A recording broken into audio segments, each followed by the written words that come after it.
Imagine living in a city where dry land is simply an illusion, where you are surrounded on all sides by water higher than your own streets, and survival depends on hidden machines running day and night. New Orleans is not just threatened by hurricanes. Every heavy rain becomes a test of whether the city can outpace disaster or slip beneath it. What is keeping this place afloat, and what happens when the ground itself begins to sink? To understand why safety here is always temporary, we have to go beneath the surface. New Orleans sits in a shallow basin, surrounded by water on every side. The Mississippi River curves along its southern edge, held back by levees that rise above the city's streets. To the north, Lake Pontchartrain stretches for miles, its surface often higher than entire neighborhoods.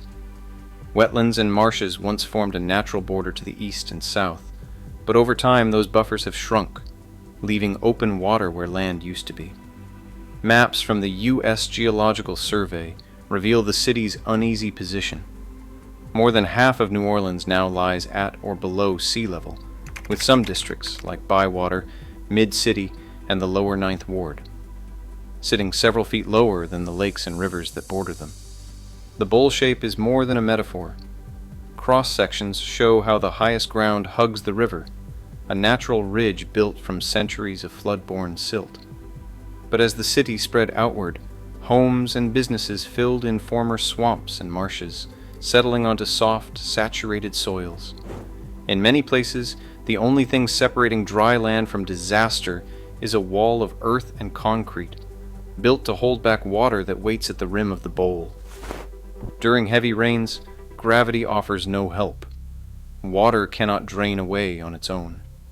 Instead, water collects in the lowest points, pooling in neighborhoods that were once open wetlands. This geography shapes every part of life in New Orleans. Streets, parks, and houses exist in a landscape where the normal rules of elevation are turned upside down. The river is higher than the rooftops. The lake is higher than the playgrounds. Even on a sunny day, the threat is always present, water pressing in from above, below, and all sides. Every map, every elevation line, every cross-section tells the same story. New Orleans is a city built inside a bowl, where staying dry depends on constant vigilance and the thin margin between engineering and nature. Every drop of rain that falls in New Orleans becomes an engineering problem. The city's ground is too low, and the water table is too high for gravity to do the work. Instead, more than 100 massive pumps, spread across 24 stations, must lift water out of the bowl and push it over the levees, through canals, and into the lake. The system is run by the Sewerage and Water Board. Its daily job is to keep the city dry, not just during hurricanes, but every time a thunderstorm rolls through. On a typical day, these pumps move enough water to fill an Olympic swimming pool every minute. During a heavy downpour, the demand can spike to 52 megawatts of electricity, roughly the output of a small power plant. But the pumps are only as reliable as the power that feeds them. Half the network still depends on a rare 25 Hz electrical system, a relic from the early 1900s. Operators at the Carrollton water plant monitor steam turbines and frequency converters that have no modern replacements. The rest of the pumps run on standard 60 Hz grid power supplied by Entergy. This split creates a hidden vulnerability, a reliance on two systems of power. If either side fails, entire neighborhoods can be left underwater. In August 2017, a summer storm dumped more than a foot of rain on the city. At pump station number 6, a turbine overloaded and failed. Operators scrambled to reroute power and bring backup generators online, but water rose quickly in Gentilly and New Orleans East. Streets flooded, cars stalled, and the city's dependence on the invisible machine was laid bare. The paradox runs deeper. Every time the pumps run, they draw down the groundwater beneath the city. Over months and years, this drainage dries out the soft delta soils, causing them to compact and sink. The very system designed to keep New Orleans dry is also one of the forces making it more vulnerable, inch by inch. As one veteran pump operator puts it, every storm's a test of backups. But the ground keeps dropping, whether it rains or not. August 29, 2005.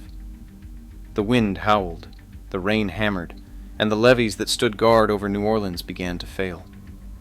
The first breach opened along the industrial canal, sending a wall of water into the lower Ninth Ward.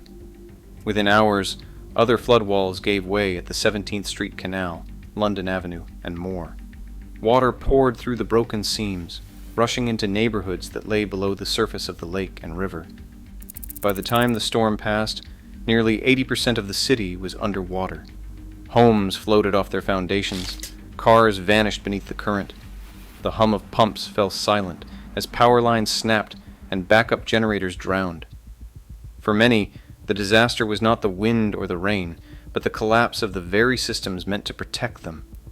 One survivor from the lower Ninth Ward remembers the moment the water rose. It came so fast, it was like judgment.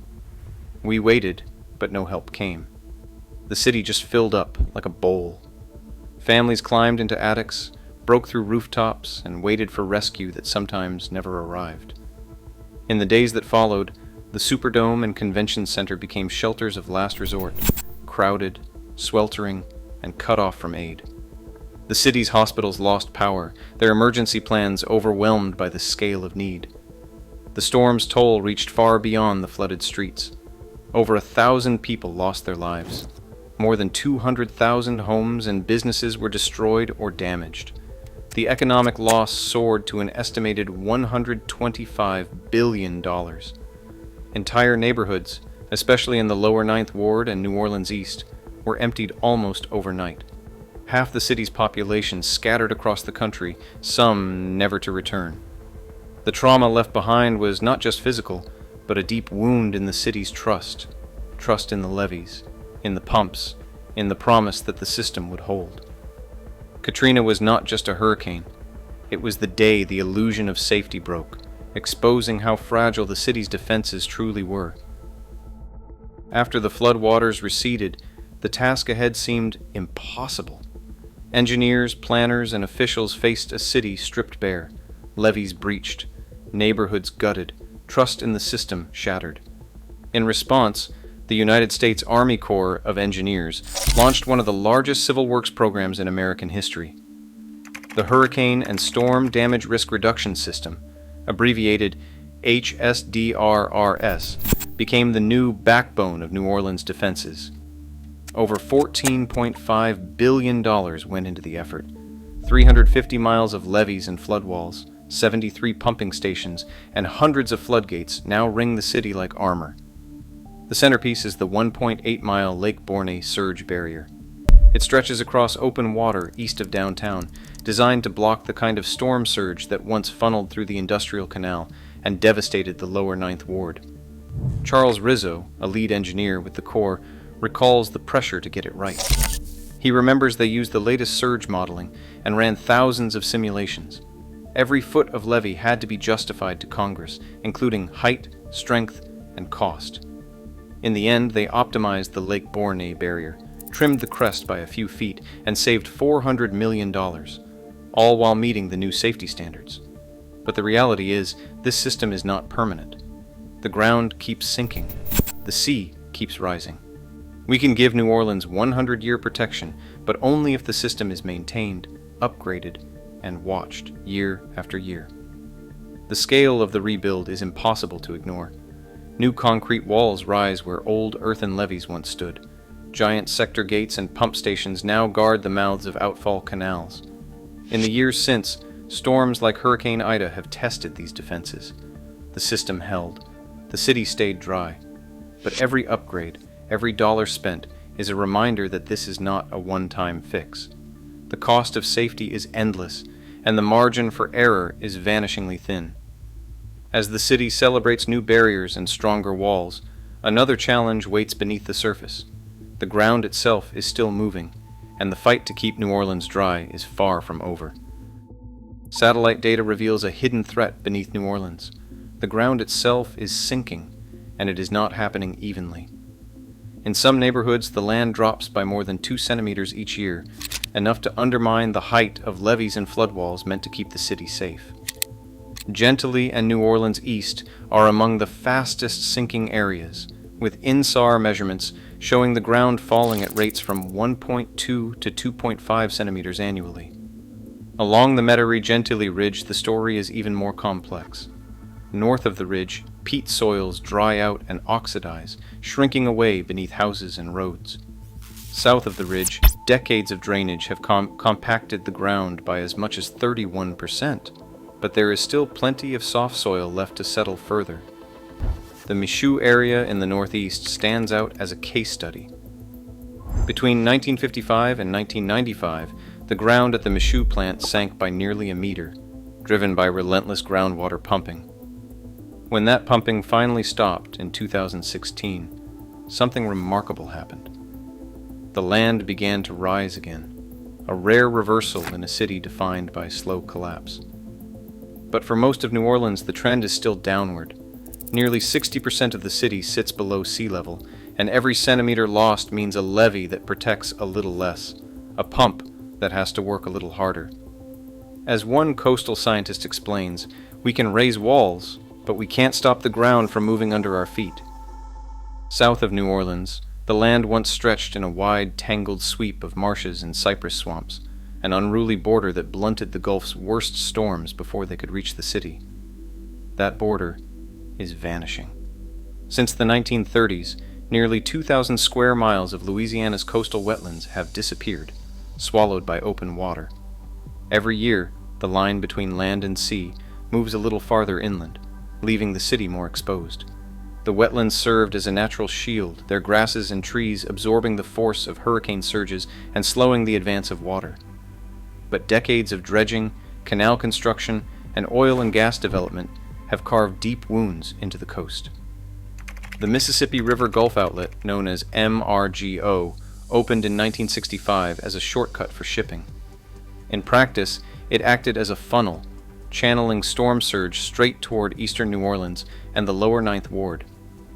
Internal Army Corps memos from the 1950s and the 1960s warned that this artificial channel would amplify flooding, but economic priorities won out. By the time Katrina struck, MRGO had eroded tens of thousands of acres of marsh, leaving a direct path for the storm. Satellite maps show the steady retreat of the coastline. Where there were once dense wetlands, now there is open water. Each lost acre means less friction to slow a hurricane's push. The city's engineered defenses, levees, floodwalls, and surge barriers now stand where marshes once did the work for free. As the coast recedes, the city's risk grows. The battle is no longer just against the storms, but against the loss of the land itself. When Hurricane Ida struck in August 2021, the city's new flood defenses held back the water. But as the winds died down, a different crisis began.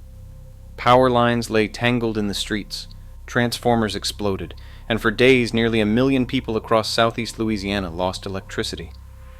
In New Orleans, the blackout turned deadly.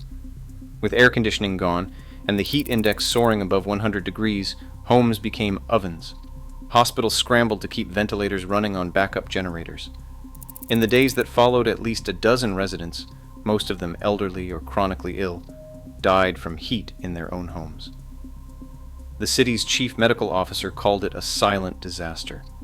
People survived the storm, but not the days after. This is the new reality for New Orleans. The systems that keep the city alive, power, pumps, hospitals, and transit, are all connected. When one fails, the others strain to pick up the slack. Ida's outage left neighborhoods in darkness for more than a week. Gas stations shut down, cell towers went silent, and neighbors lined up for bottled water and ice. For families without cars or savings, the choice was stark: endure the heat, or risk everything to evacuate. Heat is only one threat. The state's own forecasts show that by the end of the century, nearly 1,700 industrial sites across Louisiana could face regular flooding. Chemical plants, refineries, and storage tanks sit just feet above sea level, and as storms grow stronger, the risk of toxic leaks and spills rises. In a city already fighting to stay dry, even a short power outage can become a life-or-death emergency. The most vulnerable, those with the fewest resources, face the highest price when the system breaks. Every barrier and pump in New Orleans comes with a price tag that never really goes away. The city's flood protection demands constant spending on maintenance, upgrades, and emergency repairs. By 2030, local audits project more than $2 billion in needed work just to keep drainage and levee systems functional. The Sewerage and Water Board's own reports show a growing backlog, with projects delayed, equipment aging, and stormwater pipes in need of replacement. Finding the money is a battle of its own. Proposals for new stormwater fees and property taxes have stalled or failed at the ballot box. In St. Bernard Parish, voters twice rejected tax increases meant to fund levee upkeep, arguing the cost should be shared by the wider region that benefits from the protection. In West Jefferson, a scaled-down tax finally passed, but only after years of debate and compromise. Citywide, efforts to introduce new drainage fees have run into questions of fairness. Should residents in sinking neighborhoods pay the same as those on higher ground? For officials and community leaders, the choices are stark. Some argue that relying on federal aid and state grants is unsustainable, especially as the price of protection rises with each new storm and every inch of sinking land. Others warn that without steady local funding, the city's engineered defenses will slip behind the pace of rising risk. The debate is not just about dollars, it is about who gets to stay, who pays, and what the city is willing to sacrifice to keep the water out. The unresolved question lingers. How long can New Orleans afford to buy itself time? Today, New Orleans stands not as a solved problem, but as a warning. Each year, the ground sinks by up to 2 inches in some neighborhoods, while the coast erodes at a rate of 1 football field every 100 minutes. To live here is to accept that survival is never guaranteed, only negotiated day by day.